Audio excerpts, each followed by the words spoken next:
हाँ जी, good morning students. Last class में हम लोग डिस्कस कर रहे थे that is chapter number 6 electromagnetic induction. हम पढ़ रहे थे that is methods to induce EMF, methods to induce EMF. और हमने पढ़ा कि there are 3 methods to induce EMF. Number 1 by changing the magnetic field, number 2 by changing the area, third one is by changing the orientation of coil। तो last class तक हम लोग ने magnetic field का चेंज पढ़ लिया, bye changing the area पढ़ लिया। बेटा बाय चेंजिंग द एरिया को ही क्या कहते हैं? कॉन्सेप्ट ऑफ मोशनल ईएमएफ कहते हैं, राइट। उस मोशनल ईएमएफ में हम लोगों ने इंड्यूस्ड ईएमएफ का वैल्यू पढ़ा, इंड्यूस्ड करंट का value, power, force, mechanical power, electrical power, ये सारी चीज़ें डिस्कस कर ली, राइट। आज पढ़ेंगे बाय चेंजिंग द ओरिएंटेशन। बच्चों लास्ट क्लास में आपको सिखाया गया ओरिएंटेशन चेंज करने का मतलब क्या है। ओरिएंटेशन चेंज करने का मतलब है कि किसी भी कॉइल को मैग्नेटिक फील्ड में कंटिन्यूसली क्या कराना है? रोटेट। क्योंकि जब आप रोटेट कराएंगे तो मैग्नेटिक फील्ड, बेटा मैग्नेटिक फ्लक्स का formula phi is equals to B A cos theta होता है। जब हम किसी भी कॉइल को रोटेट कराएंगे मैग्नेटिक फील्ड में तो बी कांस्टेंट है, एरिया भी कांस्टेंट है, कंटिन्यूसली क्या चेंज होगा बच्चों? थीटा। थीटा चेंज होगा तो कॉस थीटा चेंज होगा, कॉस थीटा चेंज होगा, B A cos theta change होगा, B A cos theta change होगा, फ्लक्स चेंज होगा, और फ्लक्स चेंज होगा तो ईएमएफ क्या हो जाएगा? इंड्यूस। पूरी दुनिया में सबसे चीपेस्ट कॉस्ट पे इलेक्ट्रिसिटी डेवलप करने का, ऑल्टरनेटिंग ईएमएफ इंड्यूस करने का यही तरीका है, that is by changing the orientation of coil. इस by changing the orientation of coil को ही जनरेशन ऑफ एसी कहते हैं बेटा। ऑल्टरनेटिंग करंट की जनरेशन यहीं से होती है। ऑल्टरनेटिंग करंट की जनरेशन यहीं से होती है। चलिए जी स्टार्ट करते हैं बच्चों, ध्यान से देखिएगा। There is a rectangular coil, बड़ा इंपॉर्टेंट डेरिवेशन है, नेक्स्ट चैप्टर का बेसिक है ये, ध्यान रखिएगा। There is a rectangular coil connected with a shaft as shown in figure. The coil is P, Q, R and S, placed in uniform magnetic field B and the area of coil is A. We rotate this coil continuously with angular velocity omega. Clear? तो आप ये बताइए, अगर इसे omega angular velocity से continuously rotate करेंगे तो rotation से एंगल कंटिन्यूसली चेंज होगा, तो ईएमएफ इंड्यूस होगा, और वो इंड्यूस्ड ईएमएफ कितना होगा? तो ज़रा देखिए प्लीज़ ध्यान से। We know that induced EMF according to the Lenz law, induced EMF is equals to minus D phi by D T. Clear? Now we put the value of phi in this formula. We know that phi is equals to B A cos theta. तो ये देखिए बेटा, induced EMF is equals to minus D by dt of B A cos theta. Clear? अब फटाफट से देखिएगा please. B A cos theta में बेटा थीटा ओमेगा टी के इक्वल होता है। ये बात हमने 11th स्टैंडर्ड में भी पढ़ी, और ये आया कैसे? बेहद आसान, फटाफट से देखिएगा। Theta is the angular displacement. आप ही बताइए, displacement is equals to velocity multiply by time, that's why angular displacement is equals to angular velocity multiply by time, that's why theta is equals to omega t. Now we can write here E is equals to minus d by dt of BA cos omega t, right. चलिए जी, differentiation आप लोगों को आता है, अब बस differentiate करना है बेटा। B is constant, A is constant, तो दोनों कांस्टेंट्स को बाहर निकाल दीजिए। तो बताइए क्या बनेगा यहां से, induced EMF is equals to minus B A बाहर, अंदर D by D T of cos omega T. I hope कि आपको ये हाँ that is cos omega T. I hope कि आपको इसका डिफ्रेंसिएशन आता होगा। Induce EMF is equals to minus B A, हाँ जी बेटा चालू हो जाइए। कॉस ओमेगा टी का डिफ्रेंसिएशन क्या होता है, that is minus sine omega T into omega. Clear है ये बात? तो बताइए induce EMF is equals to बेटा minus minus plus, that's why B A omega sine omega T if N is the total number of turns in the coil. अगर n total number of turns in the coil, then induced EMF is equals to किससे multiply होगा, n से। That's why formula is N B A omega sine omega T. तो क्या learn करेंगे आप यहाँ से, एक n नंबर ऑफ टर्न की a एरिया वाली कॉइल अगर b मैग्नेटिक फील्ड में ओमेगा एंगुलर वेलोसिटी से कंटिन्यूसली रोटेट करती है तो ईएमएफ इंड्यूस होता है, and the induced EMF is N B A omega sine omega T. Clear? n number of turns, total number of turns in the coil, b uniform magnetic field, a area of coil, omega angular velocity of coil, right? Now so we can write here E is equals to E naught sin omega t। ध्यान से देखिएगा students, where E naught obviously clear पता लग रहा है, that is N B A omega, and the E naught is known as maximum EMF, right? Now we know that omega t किसके equal होता है, थीटा के। That's why induced EMF is equals to E naught sin theta. बेटा in all over the world जो EMF induce होता है वो यही है, इसी को ऑल्टरनेटिंग EMF कहते हैं। इसी के कारण डेवलप होने वाली करंट को ऑल्टरनेटिंग करंट कहते हैं। और मेरे प्यारे बच्चों, नेक्स्ट चैप्टर में भी याद रखिएगा, और इस चैप्टर में एक्सप्लेन कर रहा हूँ कि इसी ईएमएफ को, इसी करंट को साइनोसोडियल ईएमएफ कहते हैं। साइनोसोडियल क्यों? क्योंकि ये ईएमएफ साइन का फंक्शन होता है, दैट्स वाई हम इसे साइनोसोडियल ईएमएफ कहते हैं। और current due to this EMF is known as alternating current, या यूं कहें sinusoidal current. Is that clear? Now we talking about the induced EMF when the coil rotating continuously in uniform magnetic field. अब हम इसको graphical form में discuss करते हैं, तो जरा ध्यान से देखिएगा। Graphical analysis, clear? आई होप कि साइन एक्स का ग्राफ हर स्टूडेंट को आता होगा ना। ध्यान से देखिएगा, यहां पर डिस्कस कर रहे हैं। तो सबसे first induce EMF is equals to E naught sine theta. तो बताइए अगर ग्राफ प्लॉट करें स्टूडेंट्स, एक एक्सिस पे क्या होगा, थीटा, और एक एक्सिस पे क्या होगा, इंड्यूस ईएमएफ। बच्चे साइन का ग्राफ है, तो साइन की एक पर्टिकुलर साइकिल ये होती है, this is the complete cycle of sine, right? तो इधर देखिए, दिस वन इज 0। बेटा कंप्लीट साइकिल में एंगल कितना कवर होता है, एंगल कितना कवर होता है, that is 2 pi.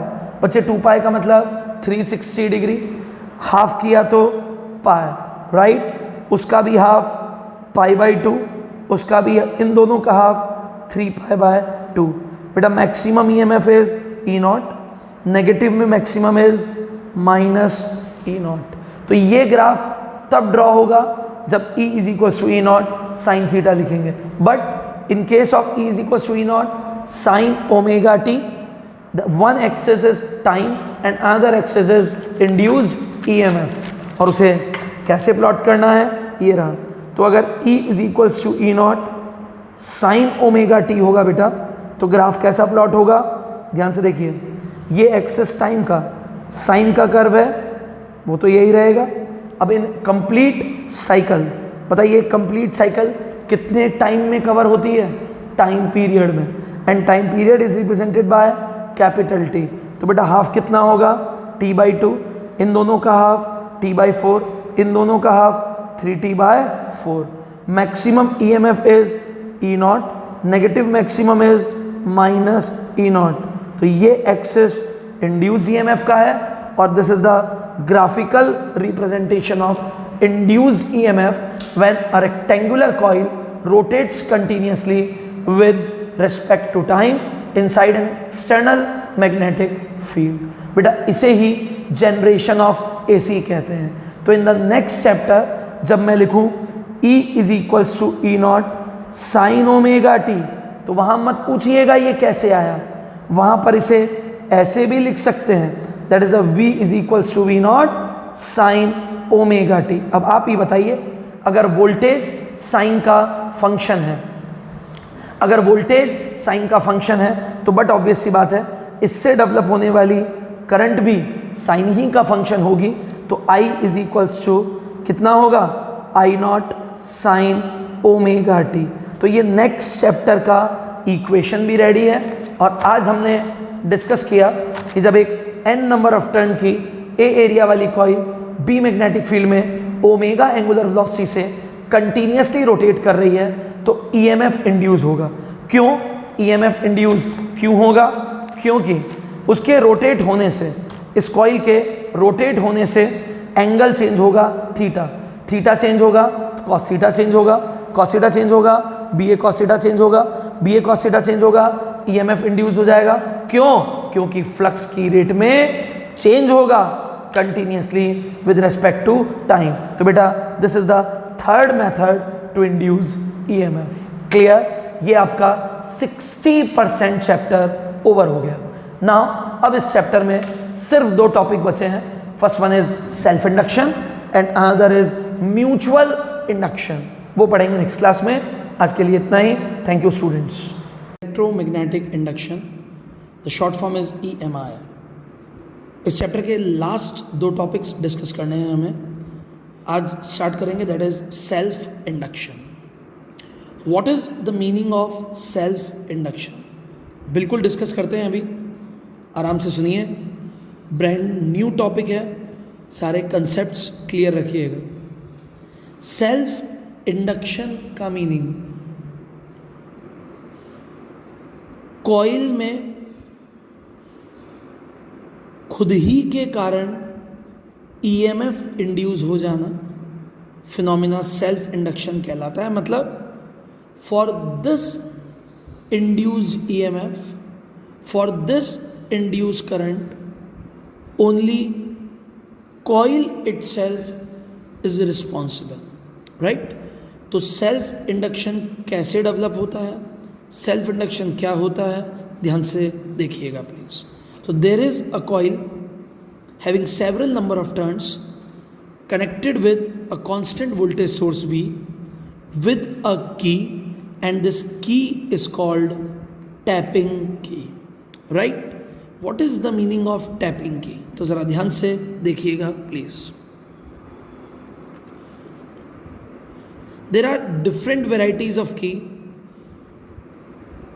This key is called one-way key, right? This key is called one-way key. One-way key. Simply इसका ऑपरेशन क्या होता है, अगर हम की को क्लोज कर देंगे तो करंट फ्लो होगी, की को ओपन कर देंगे करंट ब्लॉक हो जाएगी, करंट फ्लो नहीं होगी, राइट। दिस की इज कॉल्ड टू-वे की। ऐसे की जिसके दो वेज हैं, आप दोनों को क्लोज कर सकते हैं दोनों को ओपन कर सकते हैं, एक को क्लोज कर सकते हैं, एक को ओपन रख सकते हैं, right. This is called two way की। नाउ आज जो हम डिस्कस कर रहे हैं दैट इज कॉल्ड टैपिंग की। अच्छा, इस टैपिंग की का रोल, दो ही रोल होते हैं इसके, कि या तो आप इसे टैप अप कर सकते हैं या फिर आप इसे टैप डाउन कर सकते हैं। फॉर एग्जांपल, अगर आप इसे टैप अप कर सकते हैं या टैप डाउन कर सकते हैं। फॉर एग्जांपल, अगर इसका सिंबल, अगर इस की का सिंबल ऐसा है, ध्यान से देखिएगा प्लीज़, ध्यान से देखिएगा, अगर इस सिंबल का की, इस की का सिंबल ऐसा है तो इसका मतलब है this is the tap up. Tap up मतलब पहले सर्किट क्लोज था, अब आपने इंस्टेंटली उसे ओपन कर दिया, राइट। और अगर टैप डाउन की बात करें तो इसका सिंबल ये होता है, क्लियर। मतलब पहले सर्किट ओपन था, अब आपने इंस्टेंटली सडनली उसे क्लोज कर दिया, मतलब अब धीरे धीरे धीरे धीरे करंट की रेट क्या होगी, इंक्रीज। जबकि टैप अप के केस का मतलब होता है अब धीरे धीरे धीरे धीरे करंट की रेट क्या हो जाएगी, डिक्रीज। और after few seconds, after some time, इस केस में करंट ज़ीरो हो जाएगी और इस केस में करंट कांस्टेंट हो जाएगी। क्लियर है ये बात। नाउ स्टूडेंट्स, तो ये डिफरेंट वैरायटी की है जिसे टैपिंग की कहते हैं, और इस की के दो ऑपरेशंस होते हैं, एक टैप अप, एक टैप डाउन। टैप अप का सिंबल ये, टैप डाउन का सिंबल ये। तो अभी हमने यहाँ जो ड्रॉ किया है वो है tap down, right. Tap down का मतलब पहले सर्किट ओपन था, अब हमने इसे टैप डाउन कर दिया। टैप डाउन करते ही जिस इंस्टेंट पे इसे टैप डाउन किया है, बस उसी इंस्टेंट को स्टडी करना है। आफ्टर सम टाइम क्या होगा हमें वो बिल्कुल भी डिस्कस नहीं करना। क्यों?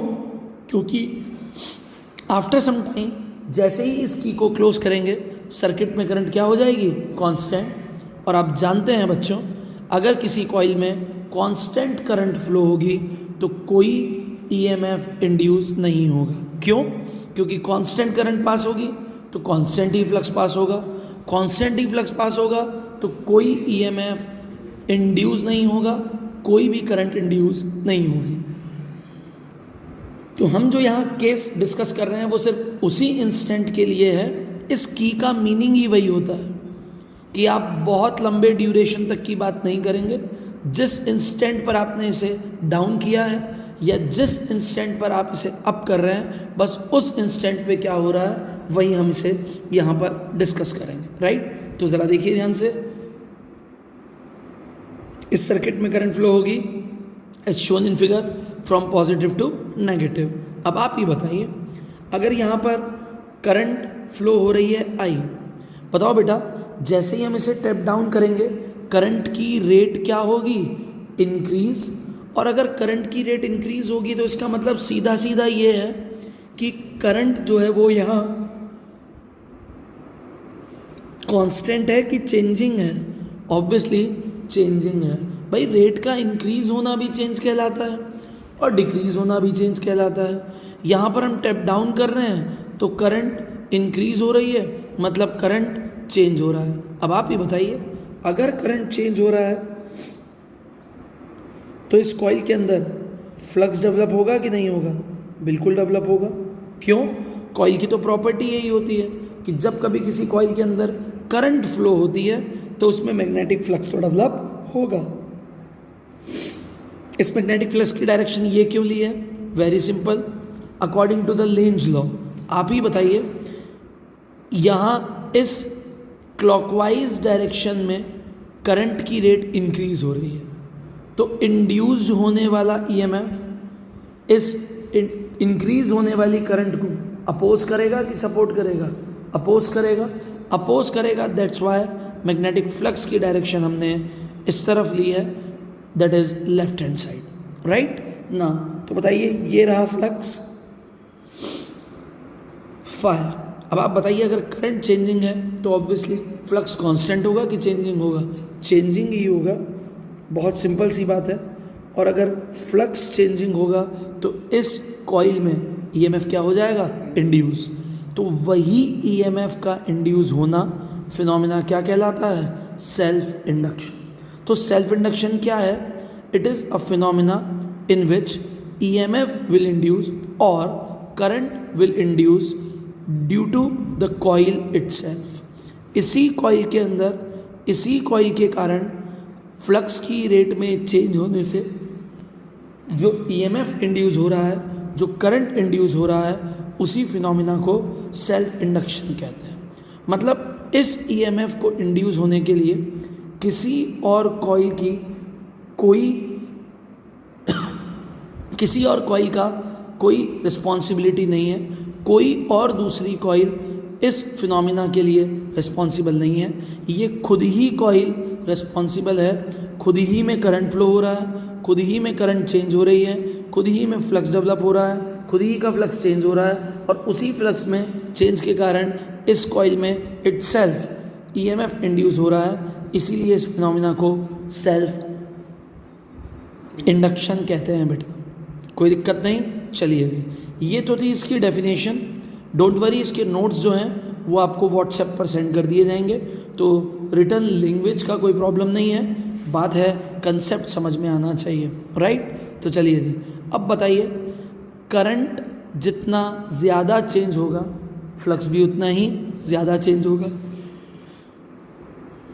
करंट जितनी कम होगी फ्लक्स भी उतना ही कम होगा, करंट जितनी ज़्यादा होगी फ्लक्स भी उतना ही ज़्यादा होगा। इसका मतलब हम क्लियरली कह सकते हैं कि according to this experimental setup कि डेवलप्ड फ्लक्स डायरेक्टली प्रोपोर्शनल है करंट के। बताइए, when we remove this proportionality sign then we have to use equal and a constant, and here the constant is L. तो formula is phi is equals to L I. Dear students, phi का मतलब इस coil में develop होने वाला magnetic flux, आई का मतलब इस कॉइल में फ्लो होने वाली current. Then what is the meaning of L? तो ध्यान रखिएगा प्लीज, वैसे तो सबको पता है एल एक कांस्टेंट है, लेकिन इस एल को कहते क्या है? तो देखिए प्लीज, इस एल को कहते हैं सेल्फ इंडक्टेंस। प्रोनाउंस करो मेरे साथ, एल को कहते हैं सेल्फ इंडक्टेंस, राइट? इसे सेल्फ इंडक्टेंस भी कह देते हैं, और इसी को कोफिशिएंट ऑफ सेल्फ इंडक्शन भी कहते हैं। तो इसी को आप सेल्फ इंडक्टेंस कह दीजिए, इसी को कोफिशिएंट ऑफ सेल्फ इंडक्शन कह दीजिए, एक ही बात होती है, राइट? तो आप ही बताएं, एल का फॉर्मूला क्या बनेगा यहाँ से बच्चों? Phi upon I. याद रखिएगा, इस एल की यूनिट फिजिसिस्ट के नाम पर है, जिसे हेनरी कहते हैं। क्या कहते हैं? हेनरी कहते हैं। Is that clear? कोई प्रॉब्लम नहीं ना? तो प्यारे बच्चों ध्यान से सुनिएगा, हमारी फिज़िक्स के फर्स्ट वॉल्यूम में, पूरे फर्स्ट वॉल्यूम में हमें 3 टाइप के सर्किट के कंपोनेंट्स पढ़ने हैं। याद कीजिए, in case of chapter number 2 आपने कैपेसिटर पढ़ा, in case of chapter number 3 आपने रेजिस्टेंस पढ़ा, और in case of chapter number 6 आप लोग क्या पढ़ रहे हैं? Self inductance. तो याद रखना, 3 सर्किट के components, number 1 capacitor, number 2 resistor, number 3 inductor. Clear है? इसे इंडक्टर कहते हैं और इसका कोफिशिएंट सेल्फ इंडक्टेंस कहलाता है। ठीक है? कंपोनेंट को रेजिस्टर कहते हैं, उसका कोफिशिएंट रेजिस्टेंस कहलाता है। कंपोनेंट को कैपेसिटर कहते हैं, उसका कोफिशिएंट कैपेसिटेंस कहलाता है। Is that clear? कोई दिक्कत नहीं ना? तो यहाँ इस टॉपिक में हमें इंडक्टेंस के बारे में पढ़ना है। इंडक्टेंस बोल दीजिए, सेल्फ इंडक्टेंस बोल दीजिए, एक ही बात होती है। क्लियर है ये ना? तो याद रखिएगा, इस L की जो यूनिट है वो क्या कहलाती है, हेनरी कहलाती है, जिसे H से रिप्रेजेंट करते हैं। अगर आपको याद हो तो बताइए रेजिस्टेंस की यूनिट क्या होती है, ओम, बेटा वो भी एक साइंटिस्ट के नाम पर ही है। कैपेसिटेंस की यूनिट क्या होती है, फैरड, वो भी एक फिजिसिस्ट के नाम पर ही है, राइट ना। तो ये तो आ गया 5 फ्लक्स का फॉर्मूला। अब बात है हमें तो इस कॉइल के अंदर इंड्यूस होने वाले ईएमएफ का फॉर्मूला कैलकुलेट करना है। तो बताइए according to Lenz law we know that induced EMF is equal to किसके इक्वल होता है, minus N D phi by D T, correct.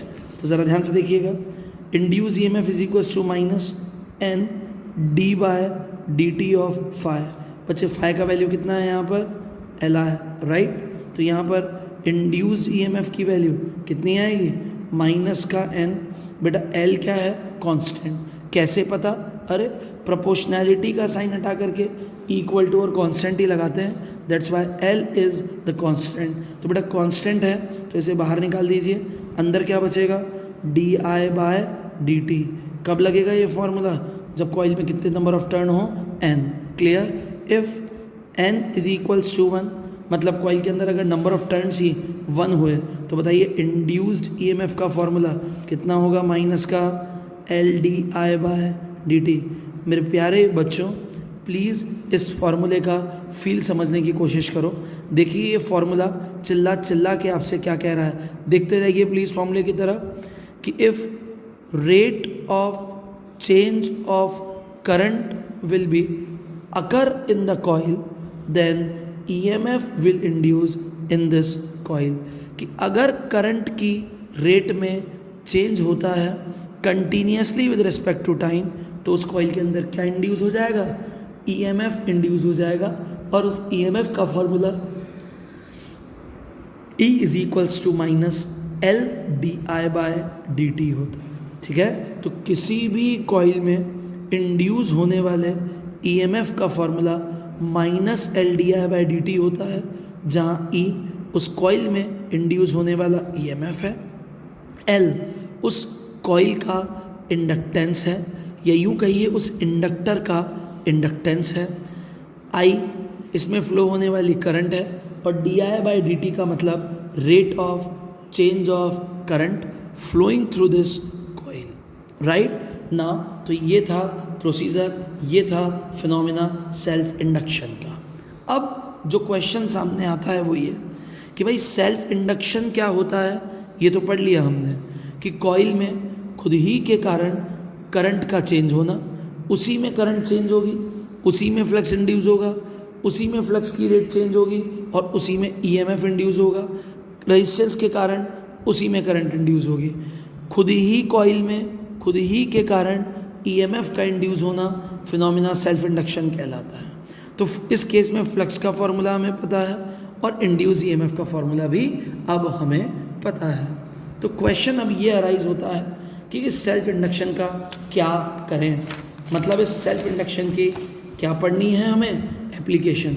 और मेरे प्यारे बच्चों इस सेल्फ इंडक्शन की एप्लीकेशन ही एग्ज़ाम में आती है, वही सबसे इम्पॉर्टेंट भी है। इसीलिए टॉपिक स्टार्ट कर रहे हैं, वेरी वेरी वेरी इम्पॉर्टेंट, और टॉपिक है that is application of self induction. Multiple applications होती हैं, लेकिन सिलेबस में सिर्फ कितनी है, एक। और उस एप्लीकेशन का हेडिंग क्या है वो देखिएगा। उस एप्लीकेशन की हेडिंग है कि फाइंड सेल्फ इंडक्टेंस। समझ रहे हैं आप हेडिंग का मतलब, सेल्फ इंडक्टेंस फाइंड करना है, मतलब L की वैल्यू फाइंड करनी है। Find self inductance of a current carrying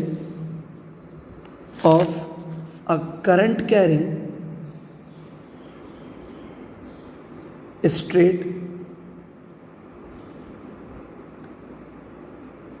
long solenoid। हाँ जी, सोलिनॉइड सुनते ही आपको याद आ गया होगा, that is last to last chapter आपने सोलिनॉइड वहाँ पर पढ़ा है। तो क्वेश्चन कह रहा है कि किसी current carrying straight long solenoid का सेल्फ इंडक्टेंस फाइंड कीजिए। राइट, करें शुरू?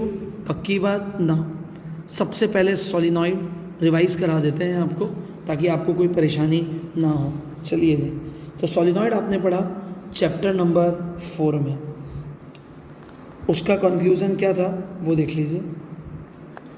सोलिनॉइड में स्मॉल n का मतलब होता है number of turns on per unit length. Capital N क्या है? Total number of turns. L क्या है? लेंथ ऑफ किसकी? ऑब्वियसली सोलिनॉइड की। ठीक है, तो आप बताइए स्मॉल n किसके इक्वल हो गया? Capital N by L। Very simple, 6th class का यूनिटरी मेथड।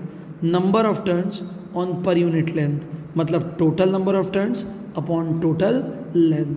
क्लियर? नाउ आगे बढ़ते हैं। एक current carrying straight long solenoid के कारण मैग्नेटिक फील्ड का फॉर्मूला। तो magnetic field on the axis of a long solenoid. 4th chapter में इसका डेरिवेशन है बेटा, एम्पियर सर्किटल लॉ की एप्लीकेशन भी है ये।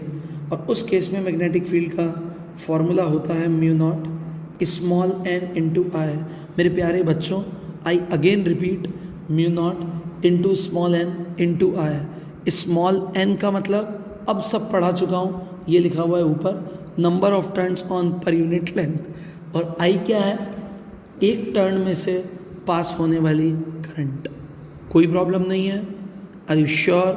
बढ़ जाएं आगे। चलिए जी, अब ये कह रहा है एक current carrying straight long solenoid के कारण आप सेल्फ इंडक्टेंस फाइंड कीजिए। राइट, तो शुरू कर रहे हैं, सब बच्चे ध्यान से देखिएगा।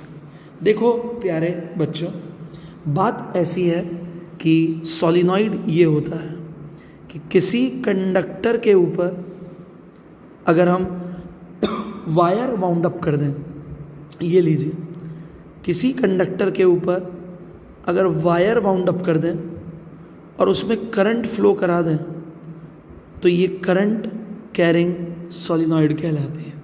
राइट, अगर आप इसमें से ये कंडक्टर रिलीज कर देंगे, अगर आप इसमें से ये कंडक्टर हटा देंगे, तो ये एयर कोर्ड सोलिनॉइड कहलाएगी। क्या कहलाएगी?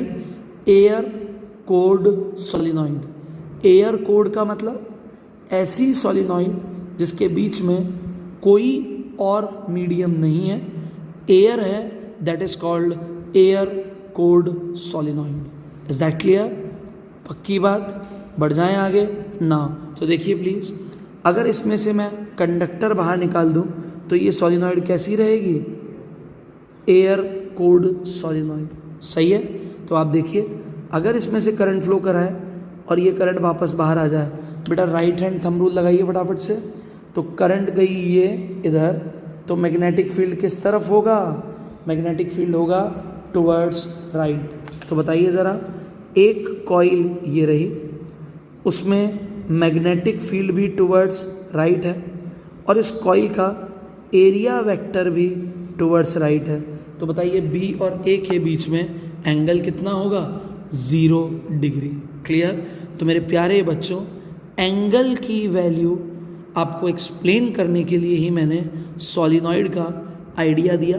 अदरवाइज़ ये आप चैप्टर नंबर 4 में कंप्लीटली पढ़ चुके हैं एम्पियर सर्किटल लॉ में।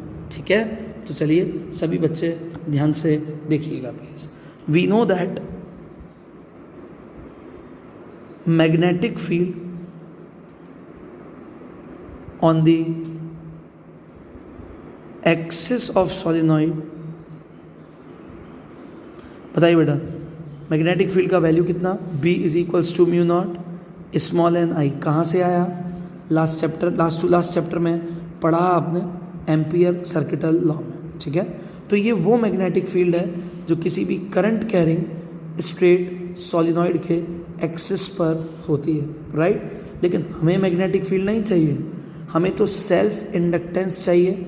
और सेल्फ इंडक्टेंस के लिए आपने अभी अभी पढ़ा, सेल्फ इंडक्टेंस के लिए हमें फ्लक्स चाहिए, राइट। मेरे प्यारे बच्चों, फ्लक्स का फॉर्मूला होता है phi is equals to B A cos theta. तो आराम से देखिए प्लीज़, एक सोलिनॉइड में बहुत सारे नंबर ऑफ टर्न्स होते हैं और उन्हें हमने क्या मान लिया, कैपिटल एन। अभी राइट नाउ हम किसकी बात कर रहे हैं, एक सिंगल नंबर ऑफ टर्न की। तो बताइए, magnetic flux passing through each turn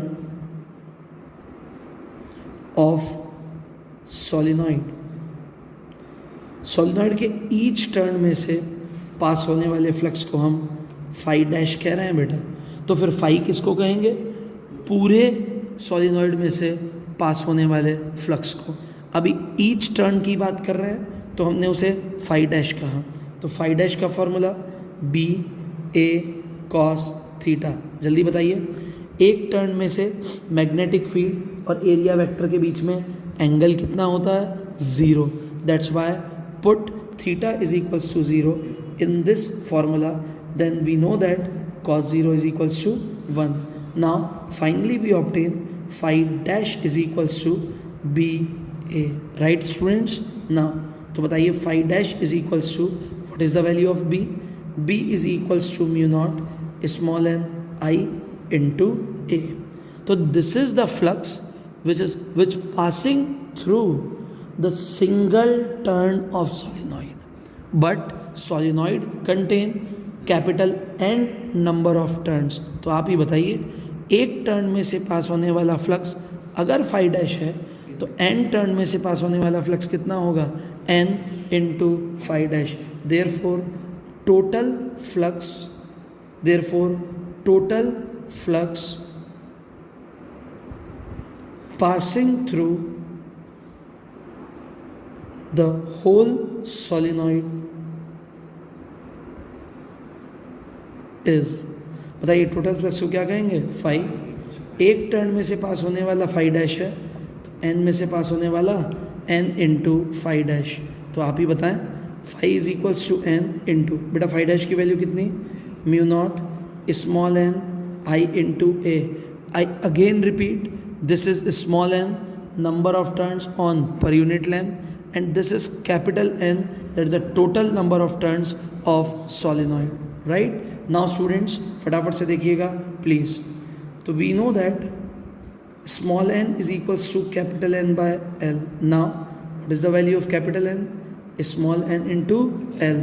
Put this value in equation, then we obtain phi is equals to small n L mu naught small n I into A. Now if we arrange this equation, then we obtain phi is equals to mu naught n square I A L। आराम से देखिए, mu naught की जगह mu naught, n into n square, I की जगह I, A की जगह A और L की जगह L लिख दी। क्लियर? तो this is the total flux passing through this current carrying straight solenoid. But हमें तो फ्लक्स नहीं निकालना, हमें तो क्या फाइंड करना है, सेल्फ इंडक्टेंस। तो देखिए बेटा, इन केस ऑफ सेल्फ इंडक्शन अभी अभी हम लोगों ने पढ़ा फ्लक्स फाई किसके इक्वल होता है, एल आई के, राइट। तो अब हम यहाँ लिखेंगे, we know that in case of self induction phi is equal to कितना होता है, L I, right. Now this one is the equation number 1 and this is the equation number 2.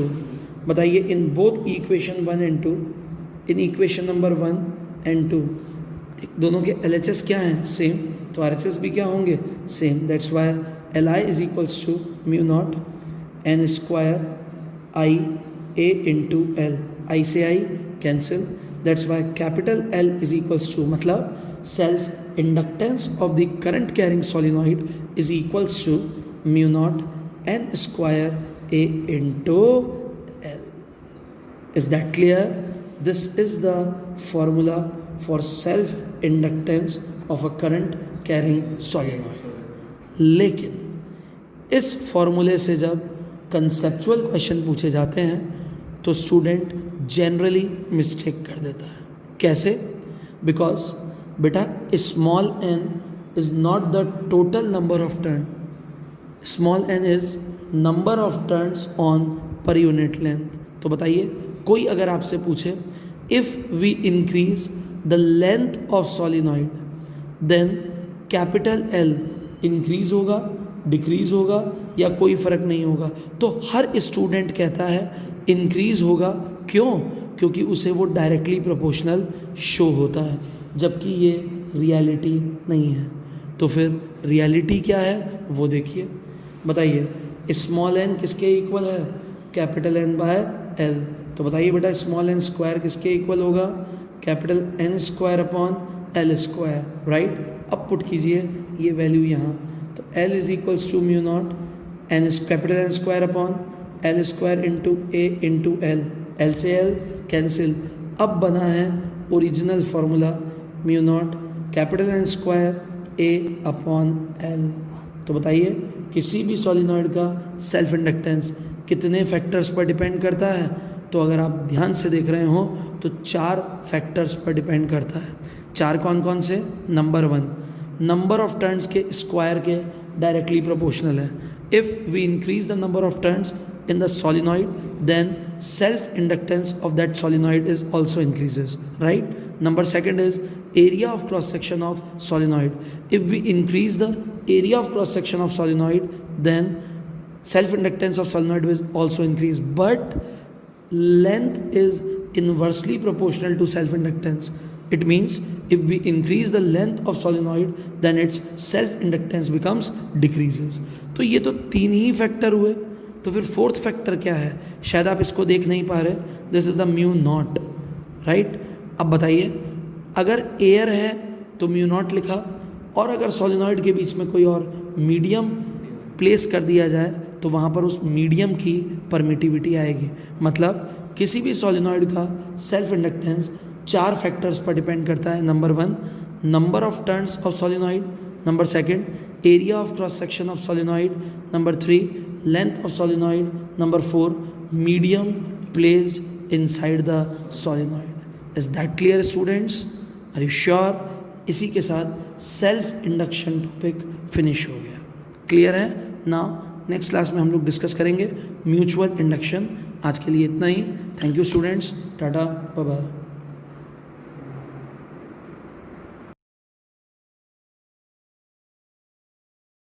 The topic is self induction। बेटा self induction में मैंने आप लोगों को explain किया कि एक ही कॉइल, उस ही में करंट चेंज होता है, उसी में फ्लक्स डेवलप होता है, और उसी के फ्लक्स में चेंज होने के कारण उसी कॉइल में ईएमएफ का इंड्यूस होना फिनोमिना सेल्फ इंडक्शन कहलाता है। फिर हम लोगों ने डिस्कस किया कि फाई जो होता है इक्वल्स टू एल आई के इक्वल होता है, राइट। तो सबसे पहले आज एक कंसेप्चुअल क्वेश्चन डिस्कस करेंगे जो बोर्ड एग्ज़ाम में as well as competitive exams में ज़रूर से पूछा जाता है। इस फॉर्मूले से रिलेटेड है बेटा, तो ये फॉर्मूला आप भूलना नहीं ना। अब स्टार्ट करते हैं आज का लेक्चर। ध्यान से देखें बेटे, कल के लेक्चर को आगे प्रोसीड कर रहे हैं। क्वेश्चन है आपके पास और वो ये,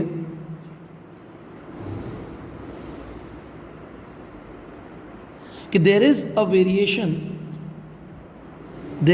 variation between current and magnetic flux for 2 different inductors A and B. Listen students, inductor, कल मैंने आपको कहा था कि this device is called capacitor, this device is called resistor, and the coil is also known as inductor. इसका constant C, that is called capacitance. Its constant is R, it is known as resistance, and its constant is L, known as inductance. तो question में there are two inductors A and B. There are two inductors A and B और उनका variation given है between phi and I. This one is A and this one is B. Question पूछ रहा है A और B इन दोनों में किसका इंडक्टेंस ज़्यादा होगा. ठीक है, A और B में किसका इंडक्टेंस ज़्यादा होगा. तो आप ज़रा देखिए, ग्राफ स्ट्रेट लाइन क्यों है? Because phi is equals to Li. तो यहाँ से क्लियर है phi directly proportional to I, और डायरेक्टली प्रोपोर्शनल का ग्राफ स्ट्रेट लाइन है. But the problem is L is equals to phi upon I. बताइए बेटा, phi कौन सा एक्सिस है? Y axis. I कौन सा एक्सिस है? X axis. आप ही बताइए, Y axis upon X axis क्या कहलाता है बच्चों? स्लोप. क्लियर है ये बात? तो यहाँ से एकदम क्लियर कॉन्सेप्ट है कि phi upon I represent the slope of this graph, और जिस ग्राफ का स्लोप ज़्यादा होगा इंडक्टेंस विल बी मोर, और जिसका स्लोप कम होगा उसका इंडक्टेंस भी कम होगा. तो बताइए यहाँ पर A और B में किसका स्लोप ज़्यादा है? ऑब्वियसली A का. किसका स्लोप कम है? B का. तो बताइए, स्लोप ऑफ A ज़्यादा है स्लोप ऑफ B से. इसका सीधा सीधा मतलब है कि इंडक्टेंस A का ज़्यादा है इंडक्टेंस B से. Is that clear? कोई प्रॉब्लम नहीं है स्टूडेंट्स ना? तो ये वो क्वेश्चन है जो वेरी वेरी वेरी इंपॉर्टेंट है, carrying 1 marks in board examinations as well as in competitive examinations. Right? कोई प्रॉब्लम नहीं है? बढ़े आगे ना? तो ज़रा ध्यान से देखिएगा. कल हम लोगों ने डिस्कस किया बेटा सेल्फ इंडक्शन. आज डिस्कस करेंगे म्यूचुअल इंडक्शन. नाम से ही क्लियर है अगर आप ध्यान से देख रहे हो तो. What is the meaning of mutual induction?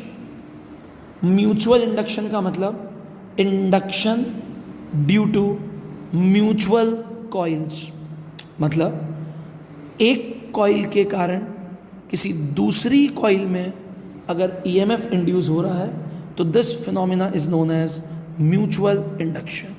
Explain करते हैं, ज़रा ध्यान से देखिएगा.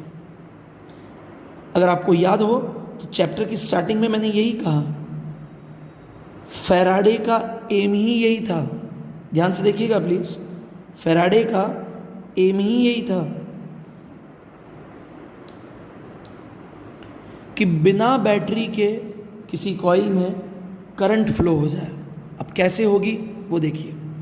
This one is coil number 1.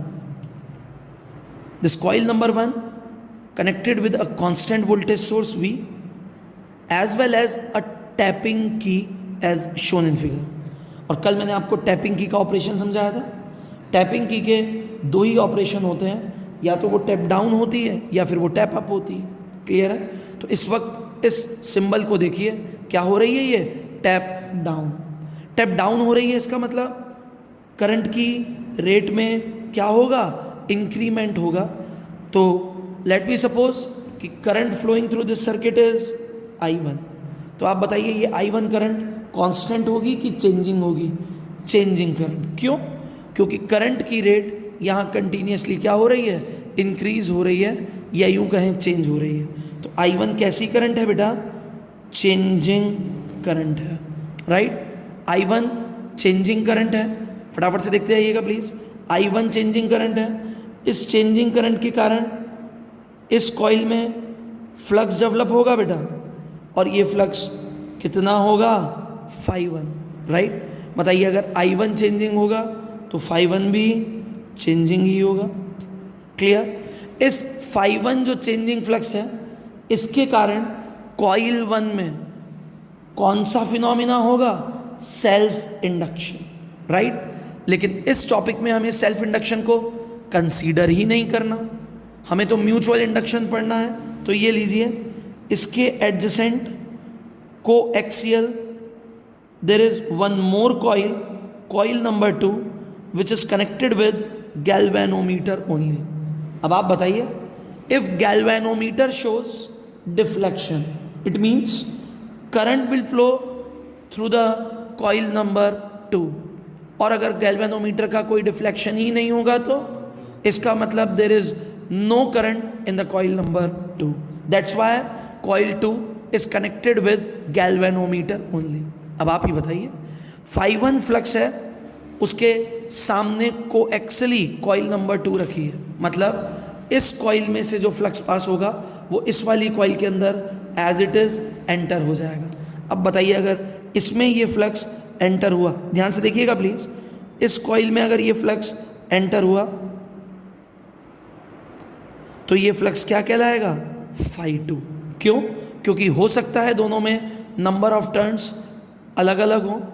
Clear? हो सकता है इसके नंबर ऑफ टर्न्स ज़्यादा हो सकता है इसके अंदर नंबर ऑफ टर्न्स कम हो, या फिर ज़रूरी नहीं है कि total flux phi1 is passing through the coil number 2. Maybe there is some leakage. What is the meaning of leakage? कि phi1 का कुछ अमाउंट एयर में लीक हो जाए और सेकेंड कॉइल में एंटर ही ना करें. ठीक है? This phenomena is known as flux leakage.